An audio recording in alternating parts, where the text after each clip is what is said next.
Welcome to the Pink Lady Posse podcast, Women Who Refuse to Disappear. You are either creating your life or living one you inherited. Friction management. It matters because breakthrough is your way out of drift.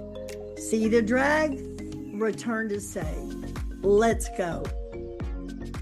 I am Sandy Parker Martinez with Pink Lady Posse podcast, and I'm so happy to be here with my friend Julie Yost. And boy, we're going to go down some roads, is all I can say. But she is a travel ambassador that helps people find a platform where they can travel better, save money, and all that. Exactly. So thank you for being here. Thank you Now, for asking me. I love how you started with a corporate career. Yeah. So kind of give me the cliff notes on corporate career to now and how you found yourself here. Yeah. So I will focus on the Cliff Notes version because when you have been rocking and rolling as many years as I have, I will be 68 next month, I'll Sandy. be And 70 in April. see, we are still so young, right? We are still so young. Um, okay, yeah, 30 years corporate America. Grew up in the traditional family. My dad worked for the same company from college all the way to retirement. My family was not a family of entrepreneurs. So I'm just going to put that as a placeholder for you to think about that later. Okay. I started with two companies in a 30-year space in the HR space, human resources. So recruiting, yeah, I got into payroll and benefits, but my forte was working with people. And that sounds very cliche, but working with people as people, meaning I had the most bizarre, after I got all the recruiting and all that under my belt, I had the most bizarre assignments and seemed to change jobs within a 20-year career at a bank you would all recognize.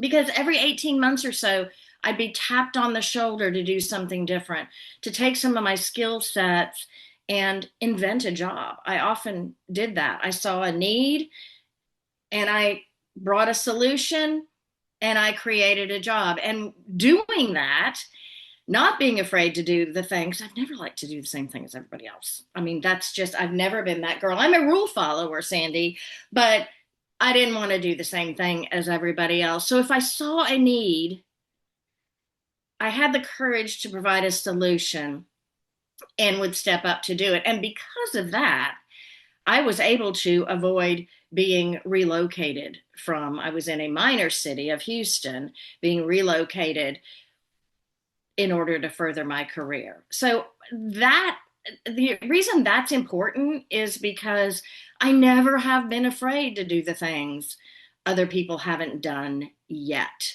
Knowing I'm going to stumble, knowing I have the ability to make it up as I go and improve it along the way. So some of my background in process improvement and using analytics to understand people's behaviors and all of Oh, that. okay. Let's get to entrepreneur land where it sounds like you can live.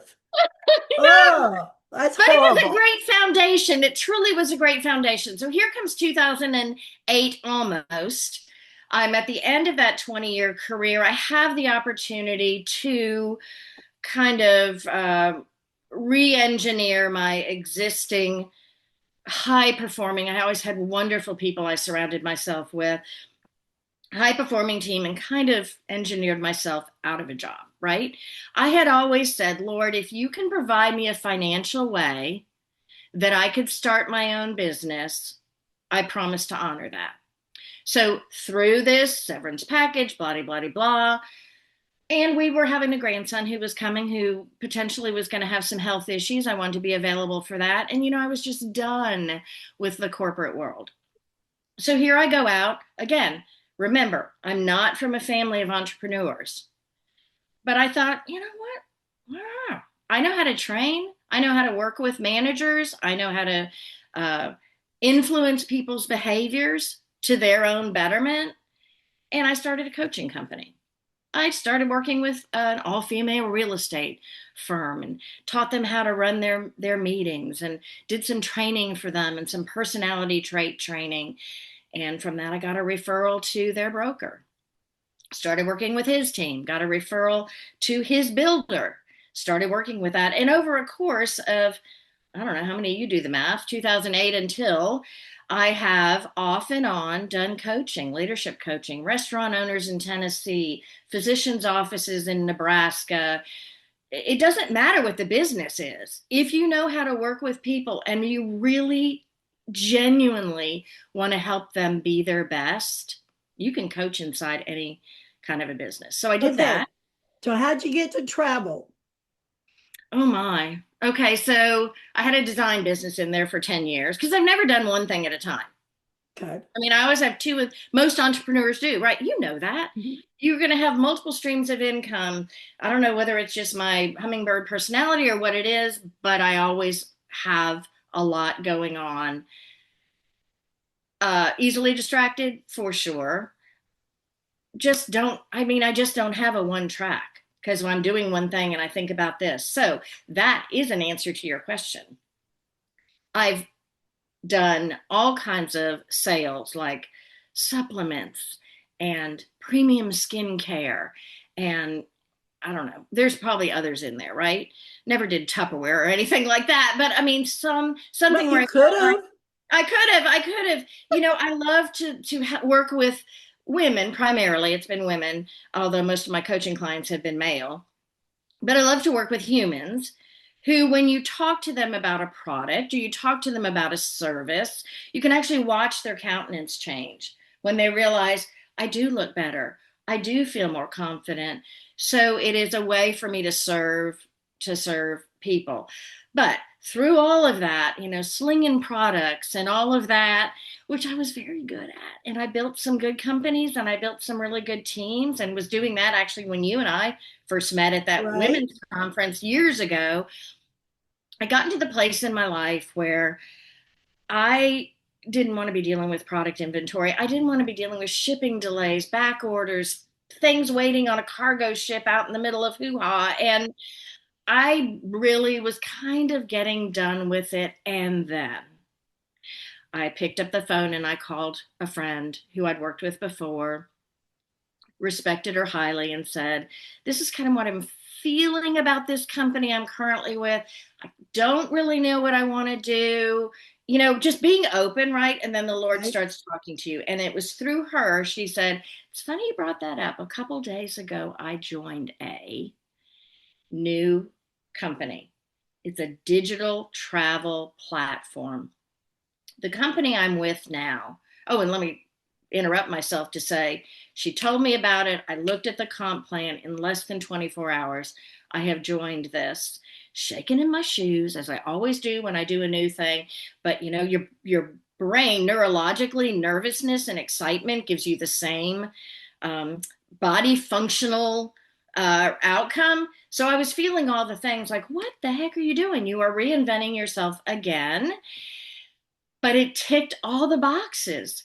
This was a company that had been around for over 10 years globally, number one in Europe, just launching in North America, like 2 months before.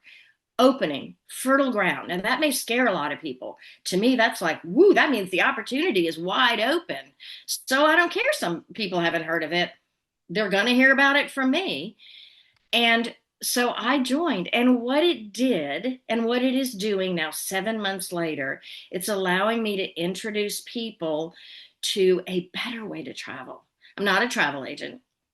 I don't want to be dealing with people's delays. I don't want to be dealing with the travel version of the product issues. I didn't want to, but I love to share about things I love. That wasn't a well-formed sentence, but you know what I mean. If I find something I like that's going to save me money, that I think is a new way, but a better way potentially, even if others aren't doing it yet, I want to be the one to tell them about it. So it's a membership where you pay a membership every month, like your Netflix, Costco, whatever, and you're getting wholesale pricing. and you're getting customer support 24/7, but not from me, from an excellent customer support group. So it's like I have a little travel franchise, fully accredited for all the travel. Like I said, #1 in Europe, but we are rocking the travel world a little bit because people are used to a traditional travel agent. They're used to just sitting and going Expedia, booking.com, all these different places, spending hours researching just to save a few more dollars. Whereas I can put them on one platform, let them book their activities, their flights, their resort, their hotel, whatever they want at a discount rate. And they feel like, oh, look what I did. I just curated my entire trip and I've helped them save money at the same time. So but it ticks the boxes of travel and saving money and doing something new that people haven't heard about and sharing that with them. It's my way of creating a better world. I don't Now, know. you said that you've been on 22 cruises. I will have my 22nd next week. We leave. That is crazy. It's crazy. So so we're going to put travel here for a minute. Okay. And I'm going to tell you what I'm up to now because it's Mhm. shifted a little bit. And then I want to converge in the conversation with what we can learn from each other. Okay, love it. So when women encounter drag or they encounter things being hard or they run into resistance, we tend to make it mean something about us, Mhm. right? Right. This thing happened, there's a gap, and now I can make it mean something about me. Right. But if I can notice what that thing is in the middle and Mhm. identify it as with a name that isn't me, then I can get off my back. Right. Right. So I'll give an example. What it's called is friction. Mhm. And friction is great because we couldn't walk without it. The cars roll with friction is a thing like gravity. Right. But when friction becomes layered in your life, then it becomes draggy. And we often say, I need to be more motivated. I need to be more productive. Actually, we need to be less friction. Right. But until we see it, we're just run by it. And Mhm. so the little saying is not little saying. I don't want to diminish myself. I think this is super powerful. Mhm. When you see the drag, you can return to say. Now, what is say? When my mother said, because I said so, she wasn't really in big confusion. She was in her say so, Right. right? Right. And when I give my power away, or when I get confused and make it mean something about me, then I am not in my say. So, what I want to do, so Pink Lady Posse, the community for women, Mhm. is the why. I want women to live a robust life till their very last breath. Right. But friction management is the how. Mhm. So I'm learning about friction and where it shows up. And you're not going to believe what I found out about travel because you can use this. And Okay. the irony is, well, let me back up and just say there's three types of friction. Curbs, those are things outside of you. Wobbles, those are what feels like on the inside. And then grinders are things that happen over time. Mhm. Okay. So it just so happens I'm flying to Chicago tomorrow to see Taylor for her birthday. Oh, have fun. I know. And I go, oh my gosh, what's the TSA line like? Oh my gosh, do I have a wheelchair? Because I still have problems with my knees. Oh my gosh, did I get the seat with leg room? I mean, all of that world out there is the world out there. Right. And then I go, I wish Steve was going with me because I can always count on him if that's internal, that's a wobble. Right. Am I? So I started just looking at the points of travel where if we detect the drag, we can return to our say so Hmm. Hmm. because it's got to come up in your world. Right. And Right. so one of the most beautiful, mm, I'll say the summary, but there's other parts. One of the most beautiful parts of this looking at your world is traveling is my say so, Hmm. right? While there's a million reasons to say why not travel, Right. travel is what I can say so. Hmm. I'm going to travel. I love it. I love it. That is my right as myself. Hmm. Curves out there, wobbles in here, they're just friction. Right. Right. I'm going to travel. Right. Right. But when you see them, then you can kind of, and it's just crazy. It's like you could even use travel as a friction revealer. Hmm. I love it. You said some, oh, it's new and not everybody's heard about it. Hmm. It's a friction revealer because you can go, that's either going to stop me Right. or it's not. Right. Right. Right. But if I go, oh, it's new, oh, it's new. Hmm. Well, it's just friction. Hmm. See the drag, return. You can still choose it, Hmm. Right. right? Right. Or the moment before booking, right? It's like, it's not the airport. It's like, that, am I going to go there? Am I going to go there? Is that time Right. really good? If you can teach someone that that frame of space is natural friction and Hmm. it's just friction, Hmm. book it. Yeah. Yeah. No, I absolutely love all of this because such a it's such a clear connect to what I do every day, what I talk to people about every day, what I personally am experiencing.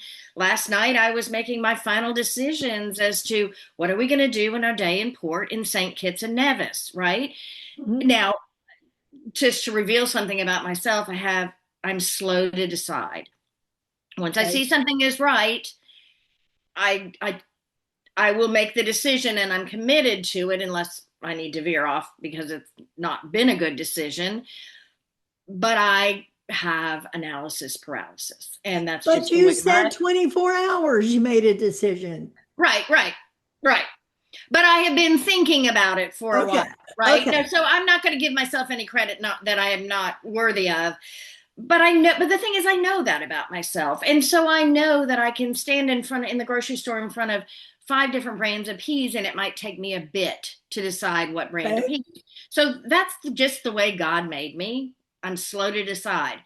But I also know if I can narrow my decisions by having AI sorting capabilities, Yeah. if I can use some of these tools out there, if I can use my Lucy, who's my chat GPT, to help me think through some decisioning, if I can use those digital tools, if I can um, acknowledge that it's even okay to decide not to do anything that day that's a shore excursion and requires a sticker or a wristband, that's a decision and that's an okay decision. So the the friction piece though, there are people who will not travel because travel is difficult these days, and that's their prerogative. But it breaks my heart because whatever we're doing, whether it's traveling or driving and whatever we're doing, is it because I'm older? I don't know. Is it because the world is different? I don't know. But things just feel harder. Even things that I've been doing for a long time can have more challenges, right? Um, So let me just ask you right there. Let me just say, travel, what's harder? Travel or deciding to travel? uh, Because sometimes you can spend one of the types of friction I found in myself, which was I was shocked because I kind of have myself as a live and let live. I'm not right, big right. on details, right? I did a TED talk in November, I loved it. TEDx talk. Yeah. But when it came out, it wasn't perfect. Mhm. So I didn't share it. I remember that. So perfection can be a friction, Absolutely. I waiting for it don't to be just right. I don't want to. It took me, we're going to Lake Tahoe in May with some friends, and I had the responsibility because now I'm the travel girl. It doesn't, well, you would have always wanted to travel with me anyway. I'm going to have the pharmacy with me. I'm going to know, I'll have the contingency plan built. I'm going to have all the emergency numbers. I'm the girl you want to travel with anyway. But one of my jobs on my list was book the rental car.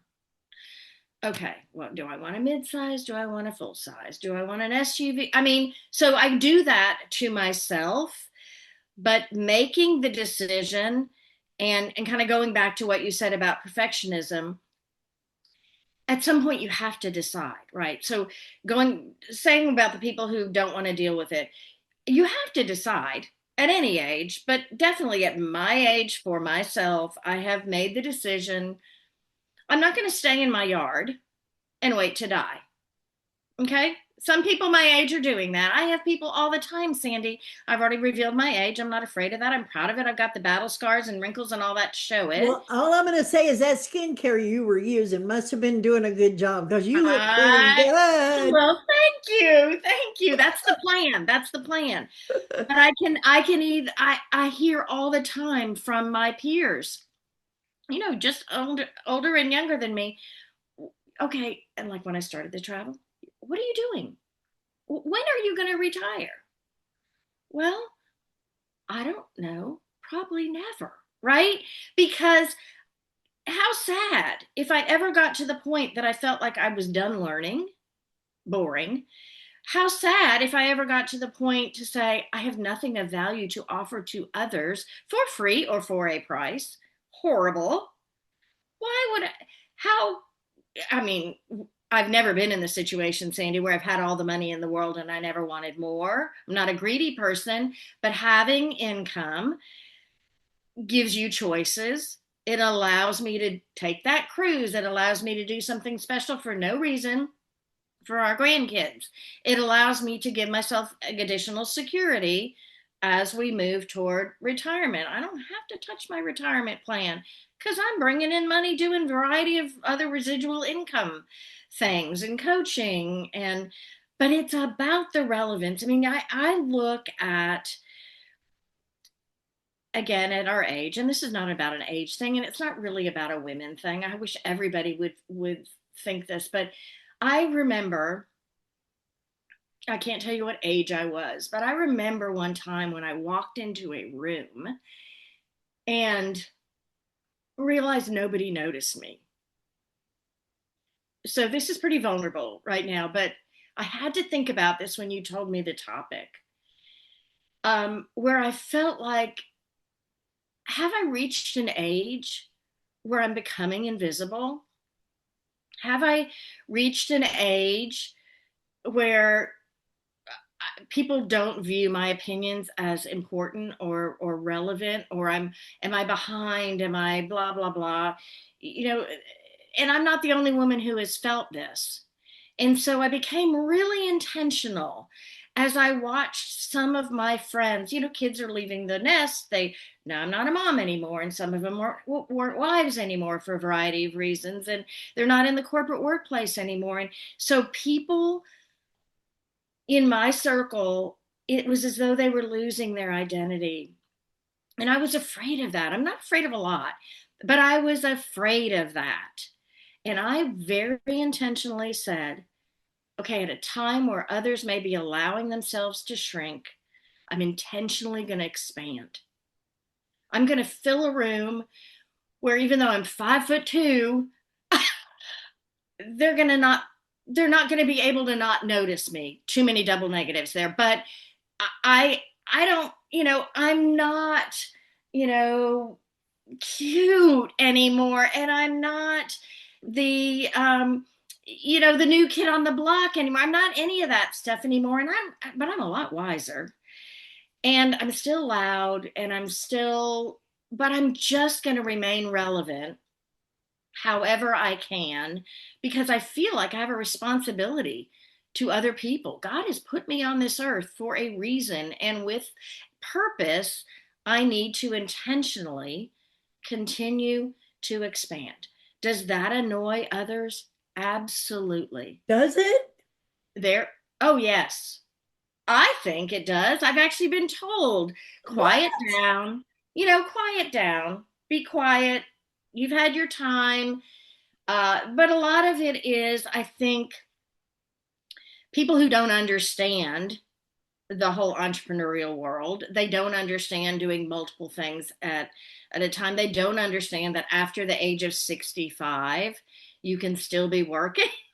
They don't understand it. And if they're not willing to do it because they don't know how to do it, they don't have the courage to do it, they don't feel like doing it, then that means I'm doing something different and perhaps bigger than they are. And I feel like people tend to pull you down so that they don't feel smaller themselves. And I don't mean that in an ugly way. I promise I do not. I see people doing exactly the same that I'm actively avoiding doing. Well, first of all, the whole notion that we should quiet down, fade into oblivion is a cultural curb. Right. Right. And Yep. if we can see it, you would go, oh, there's that curb. Right. And it's not me. Right. There's that curb and it's not me. Right. Or even self-doubt, you go, oh, there I go with decision wobbling. Yeah. Right? You can Right. go, oh, well, I would differ a little bit when you say God made me that way. Yes, God made you wonderful and you still wobble. Right. And Totally. I'm an excellent wobbler. it's just friction. Mm-hmm. You can return to your say in the presence of friction, Mm-hmm. but not if you don't see it. Right. If you don't see it, you run by it. Right. Right. And Right. so those people who have that cultural curb affecting them, that we should slow down, that there should even be retirement. Who said? Right. I know. I mean, who said that? So I'm so excited for you because I'm going to give these cliff notes to you because I was thinking earlier, you're the travel expert. I'm the why they don't expert. Right? Right. Because Right. if it's easy and you save money and it's a platform where you can make decisions, then why you don't is what we want to look at. Right. Right. So somebody asked me if you speak to a group of people and afterwards, what do you want the impact to be? Mm-hmm. I want women walking down the hall going, how did I not see that? Right. Right. How did I not know I was stopped by an external opinion? Right. How did I not see that I wasn't just wobbling and that's not the end of the world? Mm-hmm. So travel is the perfect, well, I say second perfect. I think the number one perfect friction revealer is for women to have their picture taken. Oh, my stars. Because then we go, oh my Lord. I mean, we just go on us Right. and in us, and Right. there's just friction everywhere. Mm-hmm. But I did see travel in a new way today. So I'm gonna just read a few things so you have it as a tool. And you Okay. can clip this thing up and you can give it to whoever you want. Thank you. I don't think women struggle with travel because they lack desire. I think they're navigating friction. Quick question. Have you noticed how easy it is to drift through this season of life? Not unhappy, just slightly checked out. Yeah, that. At Think Pink, we don't fix women. We help them come alive again. Honest conversation. Easy occasions for discovery. No duct taping a smile over burnout. No reinvent your entire life by Tuesday. Just people who care and gentle nudges that help you feel like yourself again. I mean, the truth is, you can't be your best self by yourself. If that sentence made something in you nod, we made a free Think Pink starter gift just for you. Come take a look. No fixing, just connection. Go to pinkladyposse.com and click on Think Pink. Stay awake to your own life and not alone. I don't think women struggle with travel because they lack desire. I Mhm. think they're navigating friction, external barriers, internal doubt, and years of conditioning that make choosing themselves feel uncomfortable. Mhm. We Mhm. have years of putting everyone else first. Right. That is an external friction. Right. And we have the power to say, I see that and I Mhm. choose me. Right. Right. Right. So I love the whole notion that reclaiming your say is to give yourself the choice of making the decision you want to make. Mhm. Curbs or not, wobbles or not, Mhm. and grinders or not, because they show up. And so if you can detect them, or they can detect them for themselves, then they can actually return to what is called agency. Mhm. Right. And you were in HR, right? So Right. how do you describe agency? Do you remember? It's a funky word when people aren't used to it, but I think it's sort of reclaiming your own sense of authority or Yeah, yes. That's great. That's a great way to say it. It's like it's not exactly respecting yourself, but it is like honoring yourself, giving mm, yourself credibility, or I don't know. I wasn't prepared for that question, but that's like those are the first emotional descriptions that come to mind. well, you can use my word, returning to your say so. Yeah, I like it. I like that. Yeah, it is. And something you said just a second ago, specifically around the travel, is something I want to mention. And this was a benefit I was not expecting at all from this travel journey. I generally have traveled with my husband or with my family, for pleasure trips. But for years, I traveled in my corporate life by myself, often the only woman in the room, a woman traveling. And you have to, again, things are different now than they were back then Right? around women and the workplace period and the flexibility that you were allowed and all of that, i.e., there wasn't any. But I was never afraid of traveling by myself. Put me in an airport, you can never feel safer. The signage is great. I don't know where I'm going. I've never been here before, but I'm probably not going to get lost. And if I get lost, I know what to do. So I've got my contingency plan, remember? Mhm. But as far as traveling for pleasure, that's generally, I've taken a couple trips by myself, kind of little personal retreat sort of things, or to work on business action plans. But what I'm seeing that just makes me grin is on this travel platform, we have what we call life experiences. They're actually curated group trips. So you can either be part of the group and do all the hoopla stuff, or you can just take advantage of the group pricing Mhm. and do your own thing. So there's no like mandatory fun activities. But what I'm seeing is women traveling by themselves. They don't have a spouse anymore.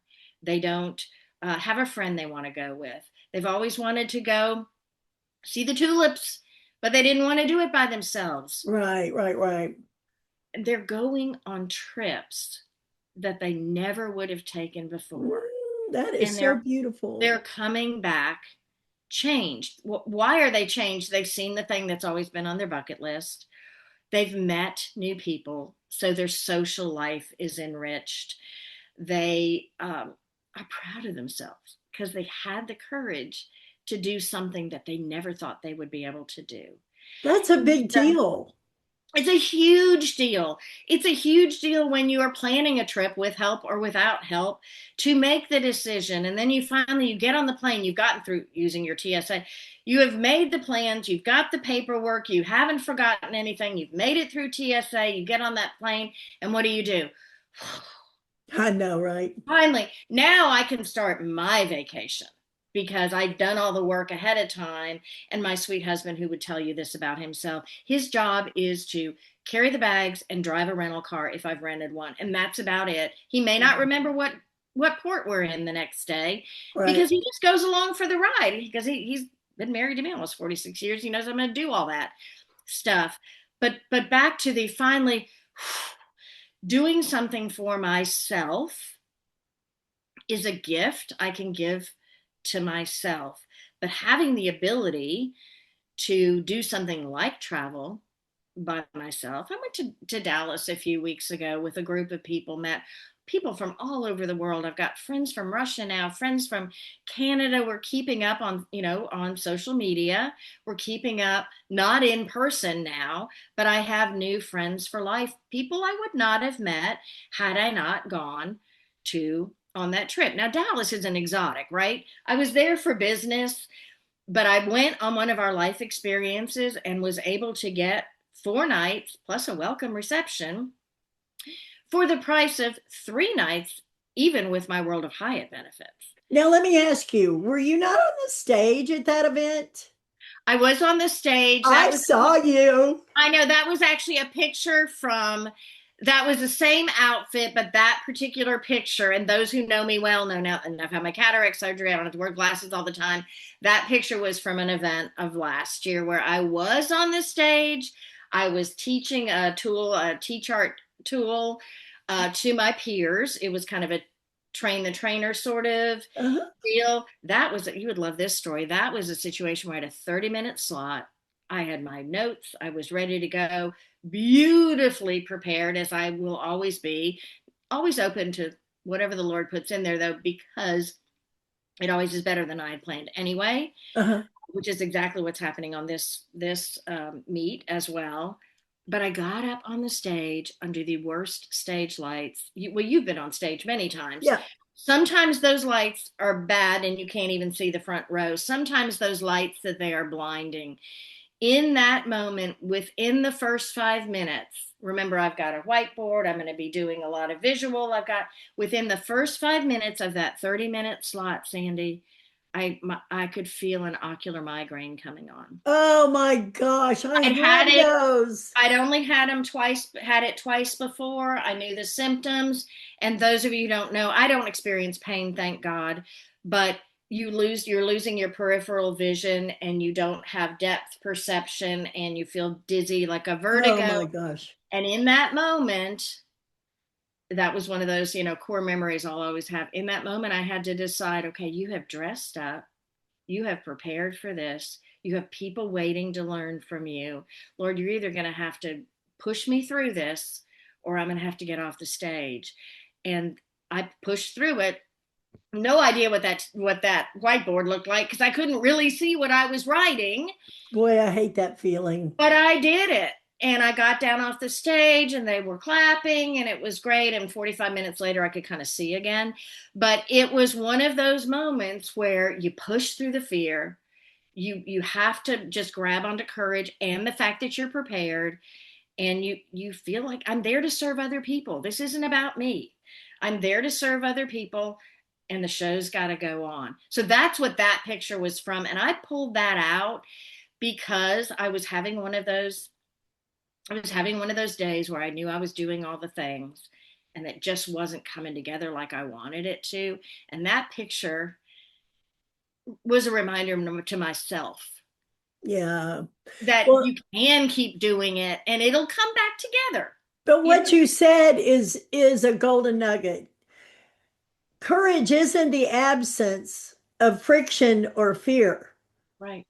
Right? It's the decision to move with it instead of obeying it. Mm-hmm. And that is a choice. When you do that, you return to your say. Exactly.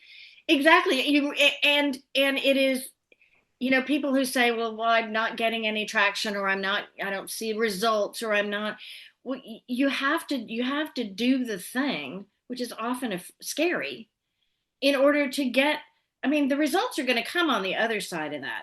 The good stuff always comes on the other side of fear, right? Mm-hmm. Now that physical thing it was horrible. Nobody wants that. That's too. It was horrible. It's a dramatic example.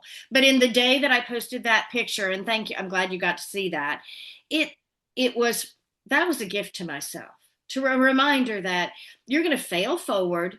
You're going to learn when you're feeling like you've got, I wouldn't have called it friction. Now I know to call it friction, I was experiencing difficulty, but I had to keep going because I knew I could do it. I just needed to get to the other side of whatever that friction was, which I'll be using now from now on. So travel is the same way. You're going to have friction. You can either make the decision to be prepared for that, and know that it's part of it. It's part of the travel experience. When you think about travel and memories, and you sit around the table and you're talking to people about trips you've taken, I bet you money that a lot of your stories are about the things that at the time were like, ugh. Like I was on the Triumph cruise, the Carnival Triumph cruise in 2013 that caught on fire, the poop cruise. And my family was on there, and it was really one of the worst inhumane situations I've ever been on. I don't know, Netflix did a documentary on it. They didn't do a great job, but anyway, but it makes for great stories. I could write a book at this point, right? Or the time I'm on some Caribbean island and this woman put a monkey on my shoulder and I freaked out. It was terrible, and it was the height of friction. I had an experience like that. I went on a cruise and it was I think it's snorkeling where you get in the water. Mhm. And I was surrounded by a school of fish and I had a panic attack. I'm Mhm. like a claustrophobia, like, "Ah!" But the thing of it is, Steve and I are both widows from before. Right. And when I asked him, what is his biggest regret with Karen? He said, we waited to retirement to do the things we wanted to do. And so now we're married to each other, not waiting. No, no, wait. Don't wait. I Don't mean, wait. but it's a decision you make that Right. you're going to live fully now and not and I love that you said, now that I see it's friction, when you put a name on it, it doesn't have a hold on you. Right. I can see my tendency to, and it's either external, internal, or a grinder. And then in my TED talk, the thing I love the most was this saying that I tripped over. I don't even know how I wrote it, but I love it. And it said, I feel like I went backstage in a life I used to star in. That is so painful when you go, and that's a grinder. It's like over time, I've become backstage and I used to be a star in my own life. I mean, that's what it feels like when you said, I'm so proud of myself. And those women who take those trips are so proud of themselves. That is worth everything. And what you just said though about you guys not waiting, Bill and I have never had a ton of money. We don't drive the newest cars. We don't, we've taken care of our kids.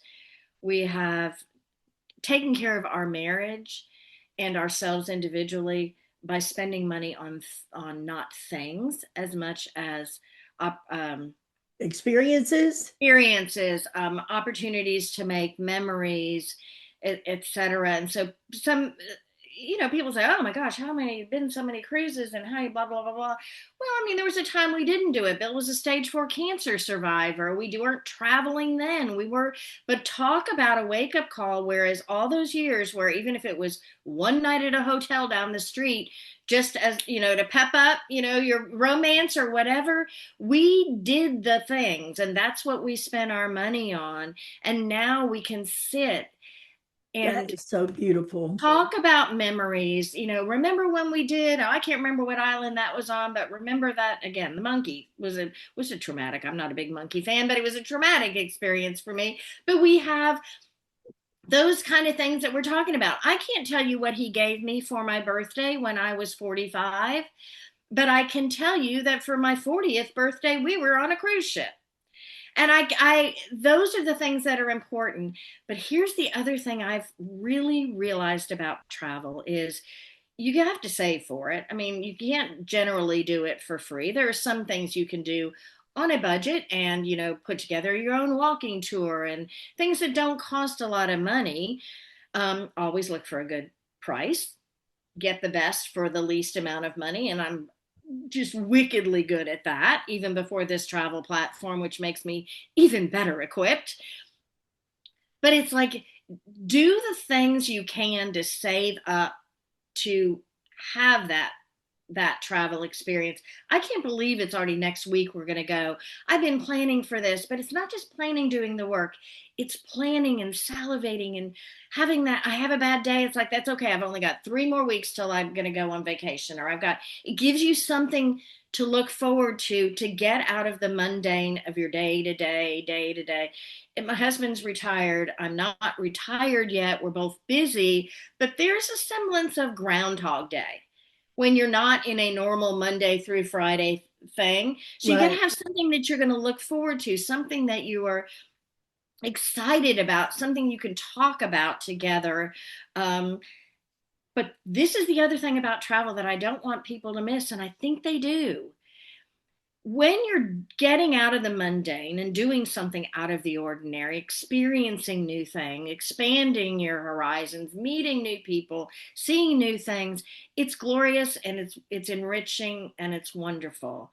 And then you got to go home.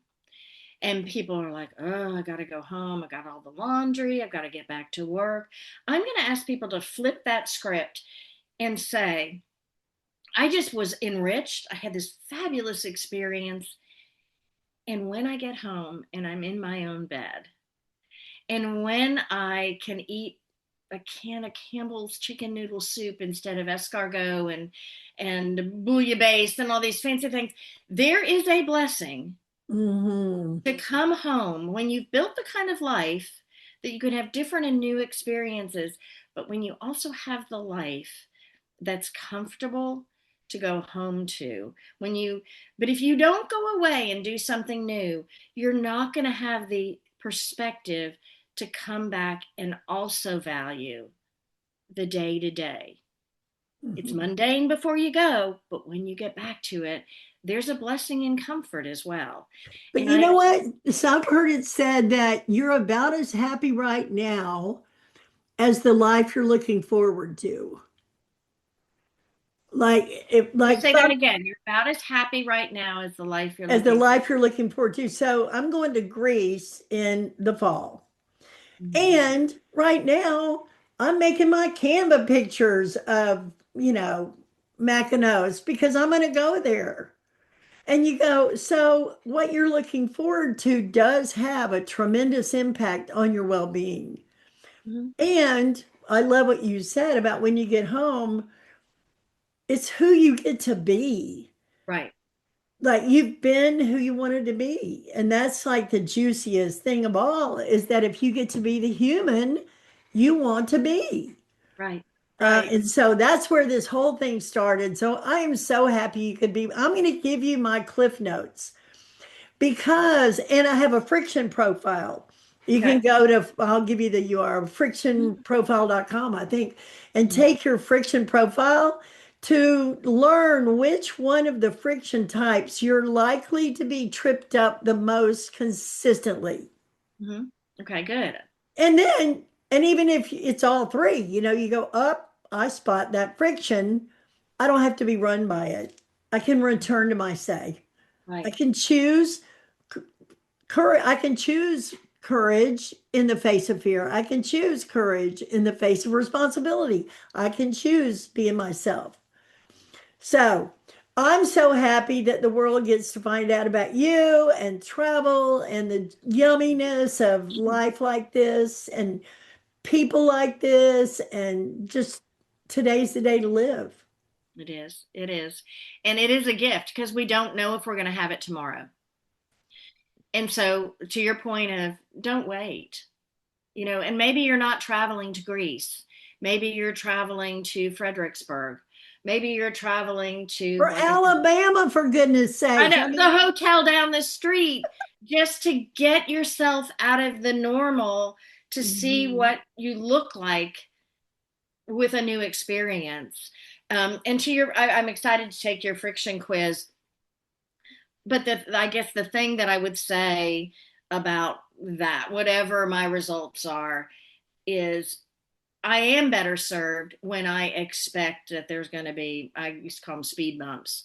For sure. Don't be surprised Be surprised. In fact, I get nervous. If things are too comfortable, I generally create discomfort because I know that I'm not supposed to be comfortable. I'm supposed to be stretched. I'm supposed to be growing, because if I'm too comfortable, I've stopped growing. I used to tell my team, when I had a big team of people in corporate America, now I have not as, I mean, I don't have like, 2,400 whatever people, but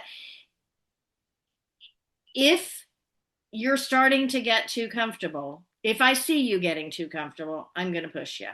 If I see myself getting too comfortable, I'm going to push myself, and if I'm lucky, you'll come along for the ride with me.